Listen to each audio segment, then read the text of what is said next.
Assalamualaikum warahmatullahi wabarakatuh. A'udzu billahi minasyaitonir rajim. Bismillahirrahmanirrahim. Subhanallah, alhamdulillah, la ilaha illallah, Allahu akbar. ولا حول ولا قوة إلا بالله العلي العظيم.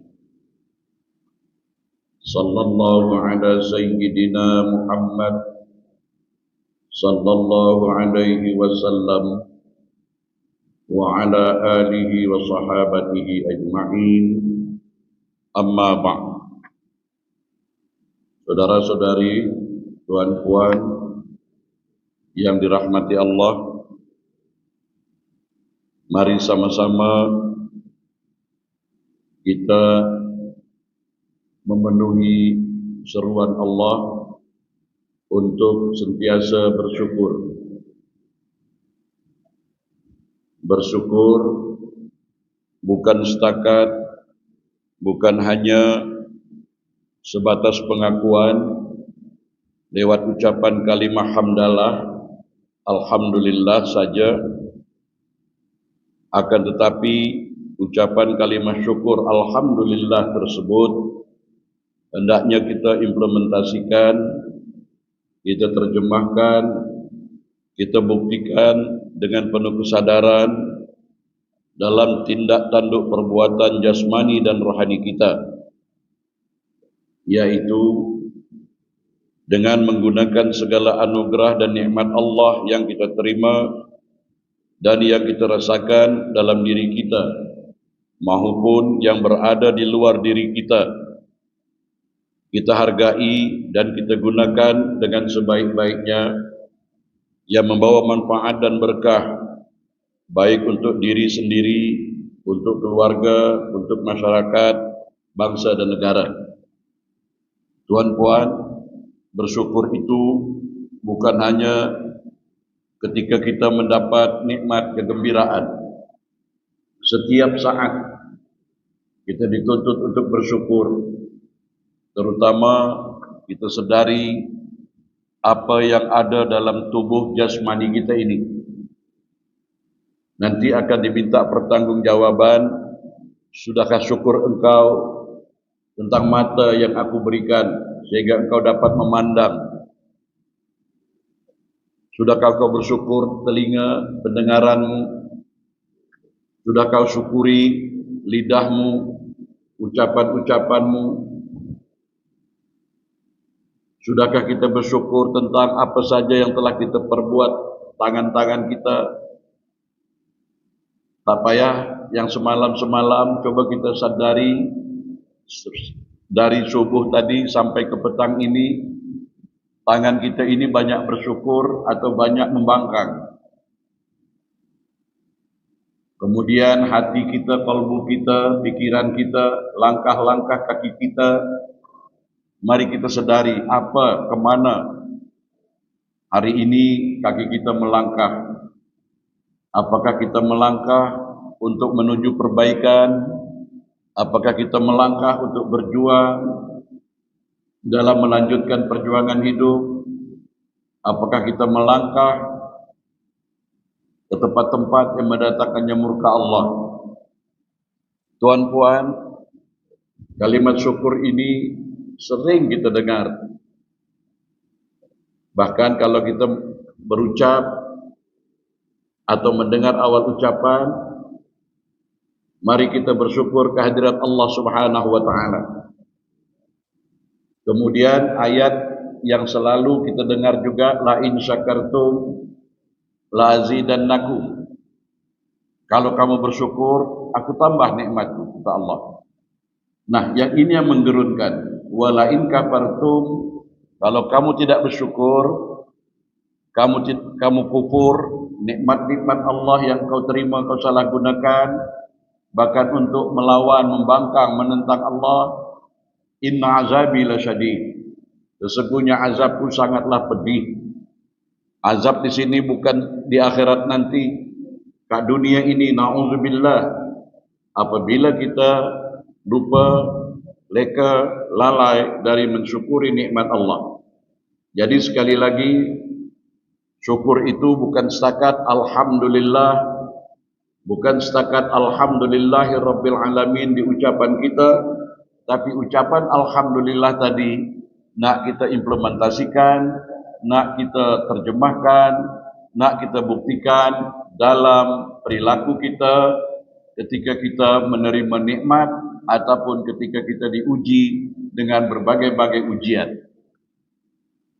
Tuan-tuan dan puan-puan sekalian, kemudian sering juga kita selalu mendengar selawat beriring salam kita tujukan kepada junjungan kita Nabi Muhammad sallallahu alaihi wasallam, para keluarga dan kepada para sahabat-sahabatnya, dengan selawat dan salam yang bukan hanya setakat kita lafazkan dan kita gemakan melalui ucapan-ucapan kita saja, tetapi selawat dan salam tadi harus dibuktikan bahawa kita siap melanjutkan perjuangan baginda sallallahu alaihi wasallam, kita siap mewarisi ilmu-ilmu, amalan-amalan yang diwariskan oleh baginda Rasulullah sallallahu alaihi wasallam.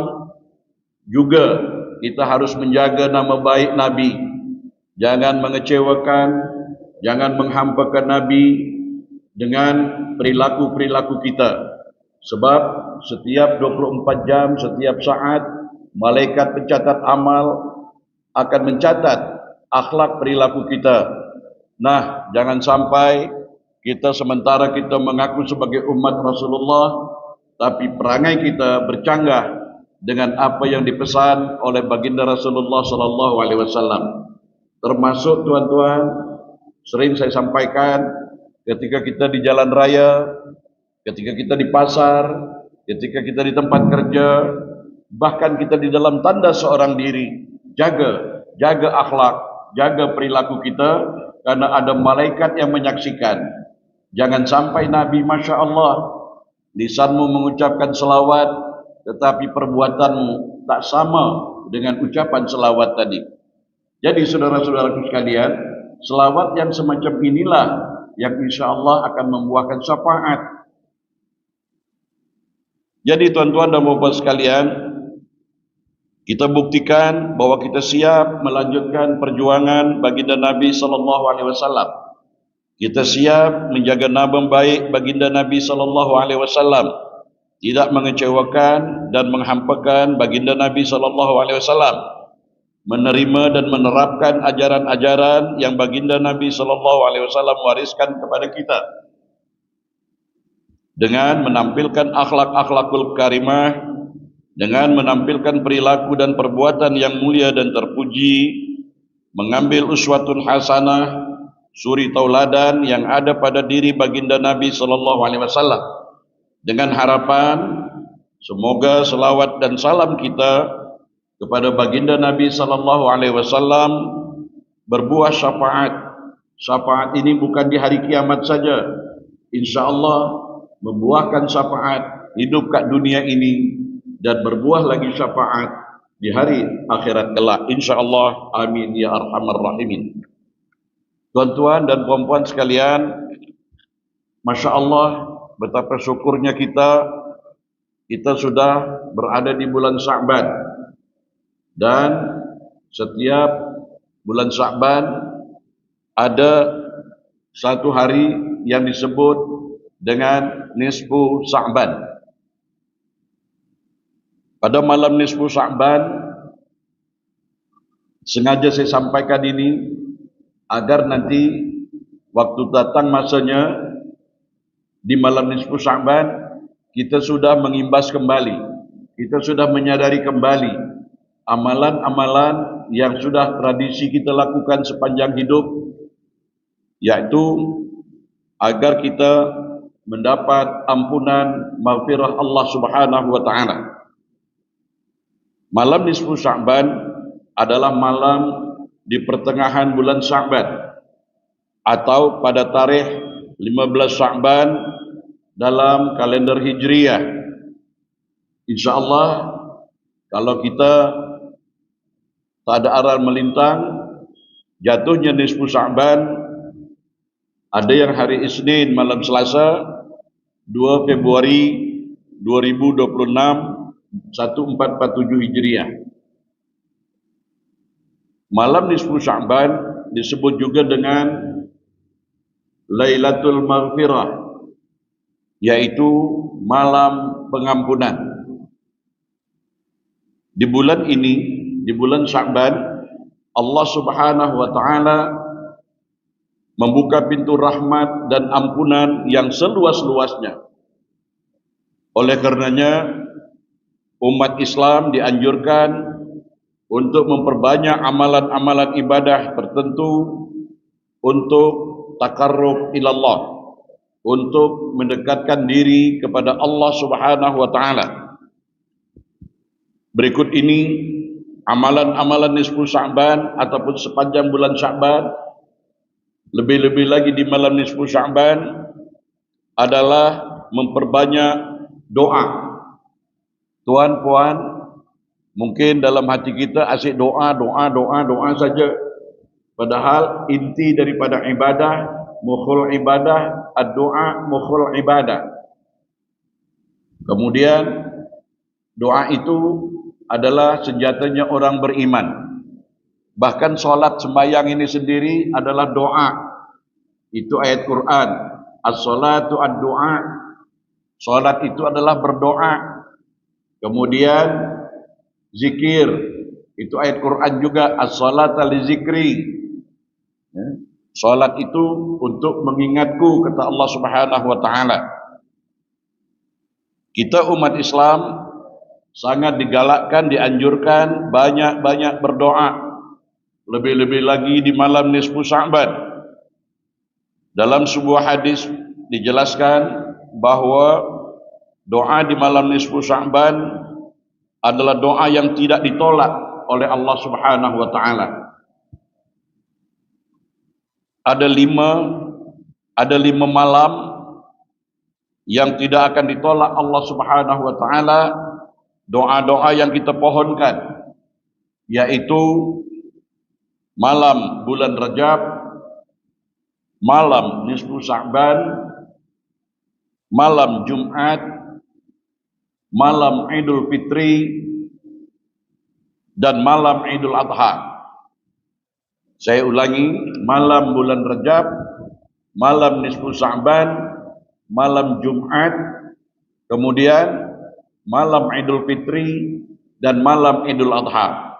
Ini siapapun yang berdoa, Allah akan ijabah, Allah akan kabulkan. Tetapi kadang-kadang kita tak sedar, terlepas. Apalagi kalau malam raya. Kalau malam raya yang kita ingat, ya, selepas mungkin kita ke duri arwah ataupun kita ke duri nyambut raya, padahal di tengah malam raya itu, tuan-tuan, ya, di tengah malam raya itu kita bangun, menangis, berdoa, di situ sangat ijabah. Tapi sekali lagi, berdoalah yang munasabah. Jangan kita mentang-mentang Allah akan kabulkan, kita minta yang tidak-tidak pula, yang tidak munasabah. Contoh, ya, kalau penghasilan kita $2.000 satu bulan, kita berdoa, ya Allah, berkati rezekiku setiap bulan, dan aku berhajat, ya Allah, dengan uang 2.000 per bulan ini, aku ingin beli motosikal. Ini munasabah. Tapi kalau doanya yang tak munasabah, pendapatan 2.000, ya Allah, aku sudah bosan naik motosikal, sudah bosan naik kereta, ya Allah, aku mohon aku boleh beli MRT atau kapal terbang. Nah, ini tidak munasabah. Begitu juga doa-doa kita yang lain. Tepuk dada tanya selera, sudah sebanyak apa perkhidmatan kita kepada Allah. Jangan terlalu panjang-panjang meminta. Padahal doa yang paling hebat, yang paling simpel dan banyak mencakup, yang pertama dalam suratul Fatihah. Surat Al-Fatihah itu Masya Allah. Kemudian yang kedua doa menyebut kalimat-kalimat Asmaul Husna. Dan yang ketiga, doa yang paling hebat lagi, yang paling berbobot, minta ampun, beristighfar. Kepulang nak kita mengucap istighfar dengan cara macam mana? Sudah banyak ditunjukkan, dicontohkan beberapa rangkaian-rangkaian lafaz-lafaz istighfar, mohon ampun. Kemudian saudara-saudaraku sekalian, yang kedua, amalan di bulan Sya'ban dan nisfu Sya'ban memperbanyak solat-solat sunat, seperti solat-solat sunat nawafil. Apa solat sunat nawafil ini? Sunat qobliyah dan ba'diyah. Ya, sunat qobliyah dan ba'diyah. Ada yang buat 2 rakaat sebelum maghrib, dan yang paling mutawatir adalah 2 rakaat selepas maghrib. Ada yang buat 2 rakaat sebelum isya, 2 rakaat selepas solat isya. Selanjutnya, solat sunat tahajud dan witir. Kita ingat kembali tuan-tuan, sembahyang tahajud bukan harus tidur dahulu. Boleh kita buat selepas ba'da isya, dan yang paling afdal adalah memang kita tidur terlebih dahulu. Kemudian kita tambah lagi sembahyang sunatul witir. Bahkan di dalam riwayat, baginda Rasulullah SAW belum tidur, tak tidur dulu sebelum menunaikan salat sunat witir. Seterusnya, yang kita kenal dengan sembahyang sunat yang lain adalah sembahyang sunat tasbih, sembahyang sunat duha. Ya. Kemudian saudara-saudaraku sekalian, waktu subuh yang paling utama sekali, 2 rakaat sebelum subuh, itu ganjarannya lebih utama dari dunia beserta isinya, yang kita sebut dengan sembahyang sunat fajar. Boleh kita sebut sunat subuh, boleh kita sebut usolli sunatul fajar, ya, rakaataini, 2 rakaat karena Allah. Itu ganjaran pahalanya lebih utama dari dunia beserta isinya, Masya Allah. Seterusnya di waktu zuhur datang, 2 rakaat sebelum zuhur, 2 rakaat selepas zuhur. Tapi jangan heran, ada juga kita yang mengamalkan 4 rakaat sebelum zuhur, tapi tanpa tahiyat awal. Seterusnya 4 rakaat selepas zuhur, tanpa tahiyat awal. Jadi boleh 2 sebelum, 2 selepas, dan boleh 4 sebelum dan 4 rakaat selepas, tapi tak ada tahiyat awal. Begitu masuk waktu sholat asar, juga demikian. Ada yang buat 2 rakaat sebelum asar, dan ada yang buat 4 rakaat sebelum asar, tapi juga tidak ada tahiyat awal. Jadi jangan kita heran, kenapa orang itu sembahyangnya 4 rakaat, ya? Jadi 2 rakaat sebelum asar, ataupun boleh 4 rakaat sebelum asar. Jadi saudara-saudaraku sekalian, ini kalau boleh di bulan Rajab, Sya'ban, apalagi Ramadan nanti, mari kita galakkan sembahyang sunat nawafil. Karena sembahyang sunat nawafil ini merupakan pagar untuk menambal, untuk melindungi, untuk tokok tambah apabila di masa-masa sebelumnya kita ada ponteng-ponteng solat. Maka solat sunat itu menjadi penutup kekurangan solat-solat fardumu.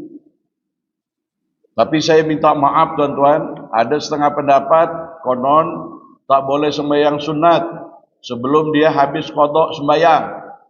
Itu terpulanglah. Tapi bagi saya, justru kalau kita banyak ponteng tertinggal solat, sangat dianjurkan untuk menunaikan ibadah solat sunat-sunat nawafil sebagai penambal, sebagai penutup dari kemungkinan kita tertinggal solat. Saudara-saudaraku sekalian, Baginda Rasulullah sallallahu alaihi wasallam bersabda, salat adalah sebaik-baik syariat. Sesiapa yang ingin memperbanyak, maka perbanyaklah. Dan sesiapa yang ingin melaksanakan sikit, maka laksanakanlah. Hadis riwayat Ibnu Hibban. Yang ketiga, yang selalu kita buat di malam nisfu Sya'ban adalah membaca surah Yasin. Membaca surah Yasin adalah amalan yang sangat-sangat dianjurkan, digalakkan pada saat malam nisfu Sya'ban, yaitu sebanyak 3 kali. Membaca surat Yasin yang pertama, sebelum kita baca surat Yasin, a'udzubillahi minasyaitonirrajim, bismillahirrahmanirrahim, sebelum baca surat Yasin, niatkan. Yang pertama, ya Allah, mohon keberkatan surat Yasin yang aku baca ini untuk dapat Engkau anugerahkan panjang umur. Selepas itu, kita selingi dengan doa nisfu Sya'ban. Ada juga yang boleh kita selesaikan dulu surat Yasin sampai 3 kali. Yang kedua, baca surat Yasin. Yang kedua, kita niatkan untuk memohon dijauhkan dari musibah. Musibah ini bukan sesuatu yang penderitaan saja, tuan-tuan. Ya, kalau kita lupa diri, tak ada time untuk beribadah karena kita sibuk dengan nikmat-nikmat duniawi, itu musibah. Jadi sekali lagi, agar kita terlindung dari musibah ini, peluang di malam nisfu Sya'ban kita baca surah Yasin yang kedua dengan harapan semoga kita dijauhkan dari musibah. Dan bacaan Yasin yang ketiga kita niatkan untuk memohon kekayaan. Kekayaan di sini boleh kekayaan materi, boleh kekayaan harta. Karena dalam solat sendiri kita mohon warzukni, warzukni, warzukni. Bahkan kaya itu salah sifat dalam Asmaul Husna, ya Ghaniyu ya Mughni, wahai yang maha kaya, wahai yang memberi kekayaan. Tetapi yang lebih hebat lagi, bukan saja setakat minta kekayaan materi, tapi kita meminta kekayaan hati, kaya jiwa. Banyak orang kaya materi, kaya harta, tapi miskin jiwanya. Ada orang hartanya sederhana saja, kekayaannya sederhana saja, tapi kaya jiwanya, pemurah, dia tidak bakhil, dia tidak takut kehabisan, ya. Dia itu adalah titipan Allah, dia panjangkan lagi rezeki tadi untuk orang-orang yang memerlukan dan sebagai simpanan dia.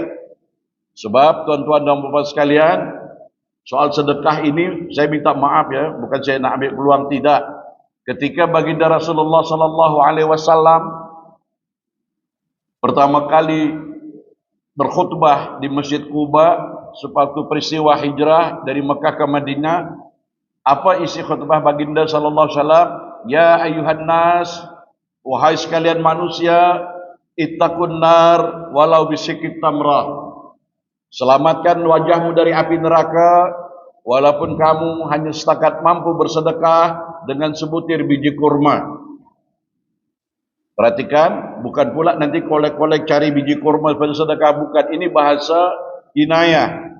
Artinya, selamatkanlah wajahmu dari dahsyatnya api neraka walaupun kamu mampu bersedekah bisikit tamrah, walaupun sebesar biji tamar. Maksudnya, sekecil apapun, ya, sebesar apapun, kalau dia ikhlas, maka sedekah itu dapat menyelamatkan kita dari dahsyatnya neraka jahanam. Ittaqun nar walau bisikit tamrah. Itu isi khutbah pertama baginda Rasulullah sallallahu alaihi wasallam ketika pertama kali didirikan salat Jumat di Masjid Quba.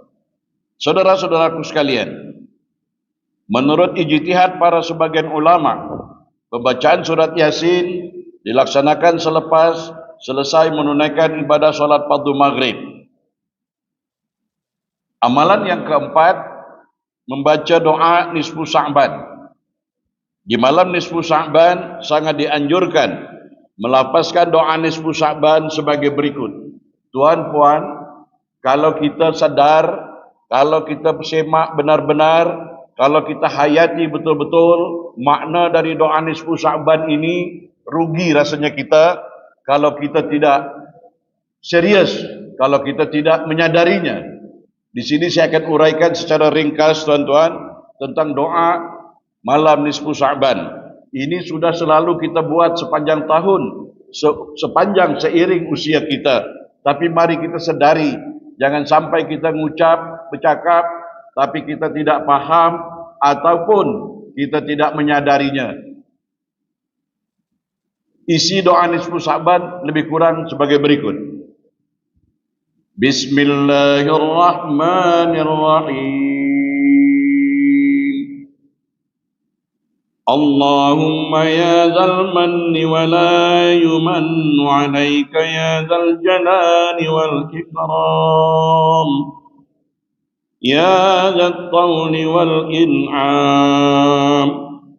Kalau boleh tuan-tuan, jangan malu. Jangan merasa rendah hati. Pegang teks, baca itu ayat, baca, pahami maknanya. Apa maknanya tuan-tuan? Ya Allah, Tuhan yang Maha Pemberi, Engkau tidak diberi. Jadi Allah itu tak pernah meminta, tidak pernah menerima, tapi selalu memberi. Maka dianjurkan kita tahalluq bi khalqillah, berakhlaklah seperti akhlaknya Allah, gemar memberi. Bukan nasib nerima saja. Sebagaimana ucapan kita terima kasih, sifat Allah. Boleh kita dalam hadis tahalluq bi khalqillah, berakhlaklah kamu bagaikan akhlaknya Allah. Salah satu sifat Allah, akhlak Allah adalah gemar memberi. Saudara-saudaraku sekalian, ya Allah Tuhan yang Maha Pemberi, Engkau tidak diberi. Wahai Tuhan pemilik kebesaran dan kemuliaan, wahai Tuhan pemberi segala kekayaan dan segala nikmat. Jadi saudara-saudaraku sekalian, yang maha besar hanya Allah. Maka Tuan Bilal setiap masuknya waktu salat, Allahu Akbar, Allahu Akbar.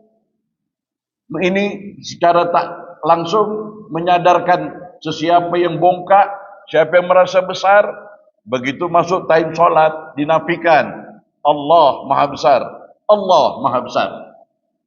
Jadi saudara-saudara sekalian, Tuhan pemilik kebesaran dan kemuliaan. Wahai Tuhan pemberi segala kekayaan dan pemberi segala nikmat. Jadi apapun yang kita miliki hari ini, ya, berupa rumah, berupa hasil rezeki yang banyak, kekayaan, dan kekayaan hati, kekayaan jiwa, itu adalah anugerah Allah. Jangan kita sombong, jangan kita lupa diri, seolah-olah ini hasil prestasi saya. Tinggalkan Allah. Kita teringat dengan Nabi Allah Sulaiman alaihissalam. Begitu anugerah bertipe-tipe banyak sekali, kekayaan, kerajaan, Ratu Bilqis dapat dikuasai. Apa dia? Dia mengucapkan haza min fadli rabbi liyabluwani an ashkur au akfur. Itu kata Kak Gelang tu banyak itu tulisan tu. Haza min fadli rabbi, ya, di print, ditulis dari kayu jati, kadang-kadang dari kulit kijang, ya, itu padahal itu adalah ucapan Nabi Allah Sulaiman alaihissalam ketika mendapat berbagai-bagai nikmat, semakin tersungkur sujud. Haza min fadli rabbi liyabluwani an ashkur au akfur. Ini adalah keutamaan dari Allah untukku, untuk mengujiku apakah aku bersyukur atau aku kufur. Saudara-saudaraku sekalian, kemudian untayan doa nisfu Sya'ban selanjutnya, La ilaha illa anta zahral lajid wa jaral mustajirin wa ma'manal khaifin. Hayati betul ketika kita membaca nisfu Sya'ban tadi. Jangan jadi kebiasaan, rutinitas. Ini kalimat ini sangat menyentuh. La ilaha illa anta zahral lajin. Tiada Tuhan selain Engkau. Wajaral mustajirin. kekuatan bagi orang-orang yang memohon pertolongan, wa ma'manal khaifin, perlindungan dari tempat aman bagi orang-orang yang takut. Saudaraku sekalian, ada 3 saat yang sangat menakutkan, ada 3 saat yang sangat menggerunkan. Maka ada kalanya imam ketika dia memimpin doa, ada kalimat, ya amanal khaifin, wahai zat tempat berlindung dari rasa takut, aminna mimma nakhaf, amankan aku, lindungi aku dari perkara-perkara yang menakutkan. Ya amanal khaifin, wahai zat tempat berlindung rasa takut, salimna mimma nakhaf, selamatkan aku dari sesuatu yang menakutkan. Ya amanal khaifin, najjina mimma nakhaf, wahai zat tempat berlindung rasa takut, jauhi kami dari ketakutan. Cuman kita kadang-kadang tuan-tuan seronok, ya amanal khaifin, aminna mimma nakhaf, ya amanal khaifin, tidak dihayati. Padahal di situ peluang dan kesempatan. Jadi sekali lagi saudara-saudaraku sekalian, saya menasihati diri saya, tuan-tuan dan puan-puan, tingkatkan kualiti ibadah kita. Karena sebagaimana doa yang sering kita baca, Allahumma a'inni ala zikrika wa syukrika wa husni. Baik, indah, berkualiti ibadati. Sebab ibadah yang berkualiti, yang penuh kesadaran, itulah yang akan diterima oleh Allah Subhanahu wa taala. Saudara-saudaraku sekalian, 3 yang menakutkan. Yang pertama, ketika kita akan menerima catatan amal.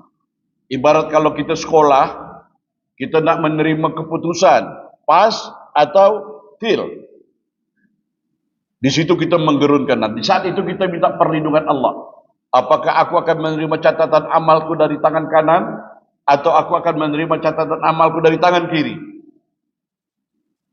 Kemudian saudara-saudaraku sekalian, yang menakutkan lagi, di saat kita dikumpulkan di yaumil mahsyar, ketika itu dengan tidak berpakaian, ya, sebagaimana kita lahir di tengah padang mahsyar, di saat itu kita akan beratur. Ada 2 golongan saja, golongan ashabul yamin, golongan kanan, atau dia tergelincir masuk ke golongan kiri. Dan yang ketiga, saudara-saudaraku sekalian, yang menakutkan, apakah amal ibadahku selama hidup diterima atau tidak? Jadi kita berlindung. Ya amanal khaifin, aminna, amankan aku dari rasa takut. Salimna mimma nakhaf, selamatkan aku dari rasa takut. Najjina, jauhkan kami dari rasa takut. Saudara-saudaraku sekalian, kemudian kelanjutan doa ini, Allahumma in kunta katabtani indaka fi ummil kitabi syaqiyya au makhruma au muqtarran alayya fi rizq. Nah, ini perhatikan tuan-tuan.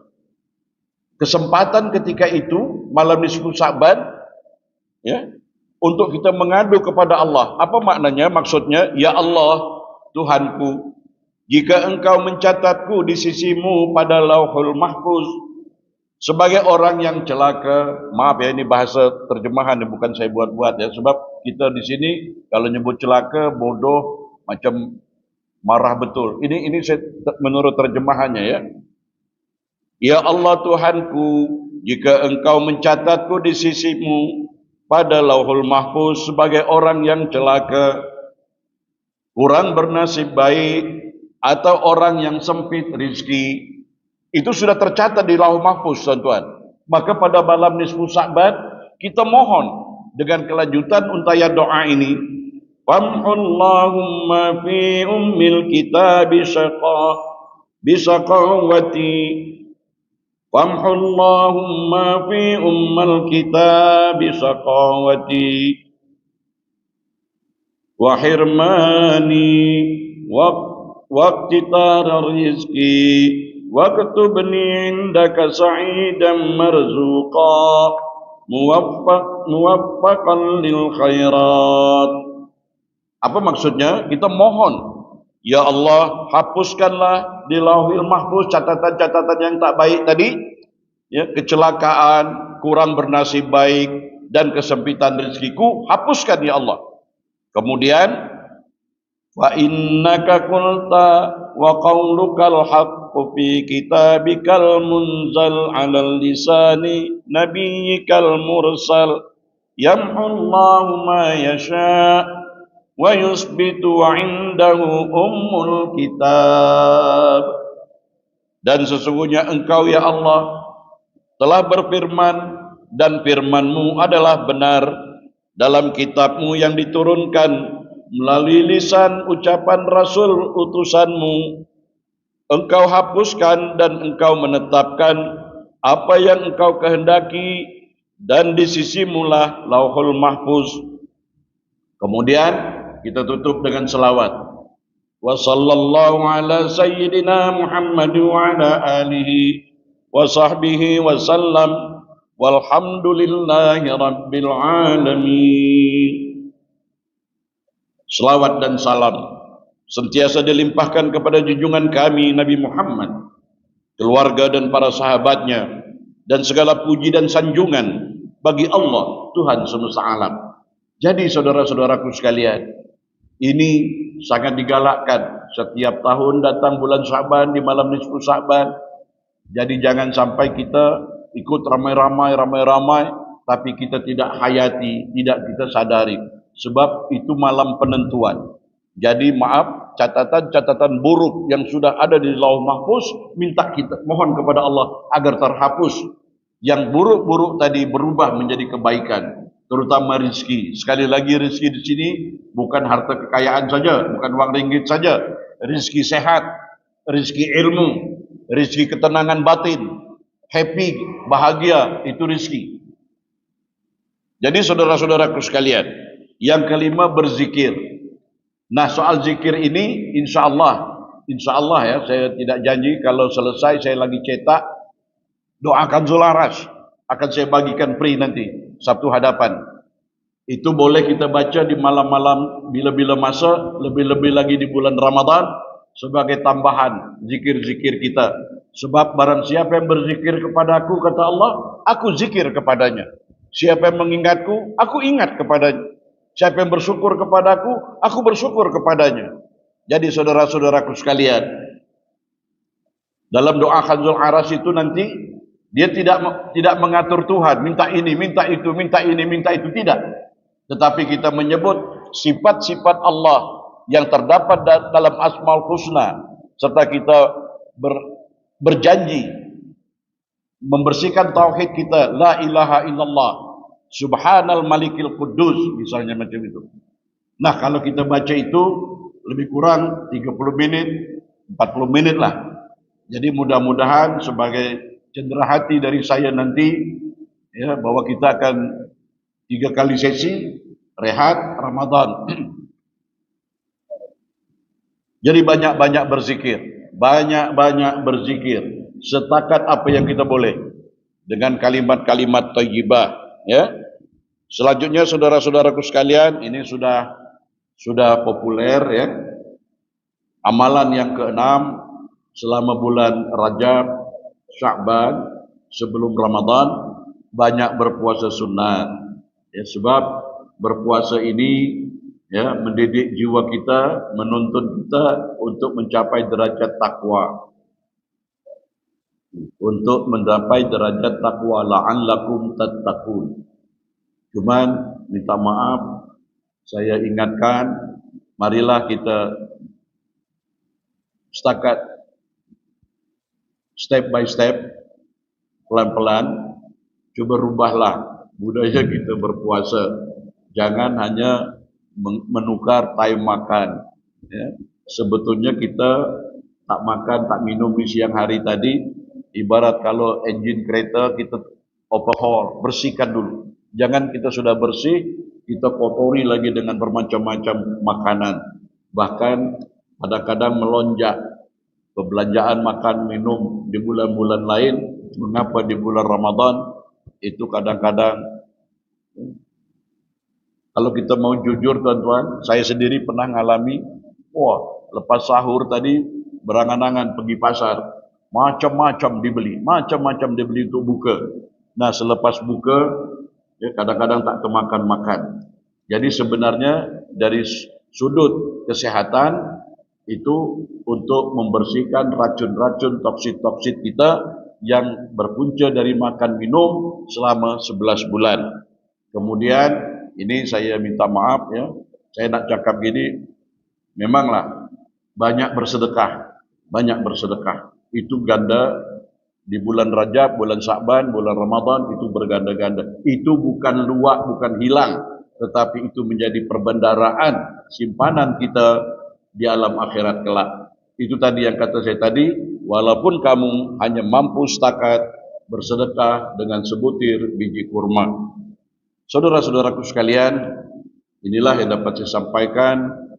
Doa saya, semoga saya, Anda semua bersama keluarga terus dalam kesehatan jasmani dan rohani yang sempurna, istiqomah dalam iman, takwa, syukur, sabar dan tawakal, dan juga semoga rumah tangga kita dianugerahkan kebahagiaan, sakinah, mawaddah warahmah, dan negeri kita dalam lindungan Allah Subhanahu wa taala dari segala kejahatan-kejahatan.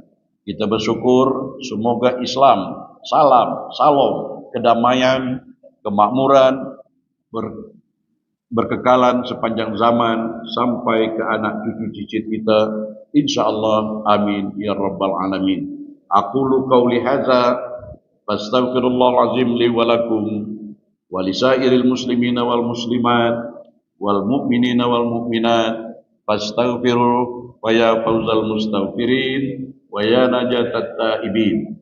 Wassalamualaikum warahmatullahi wabarakatuh.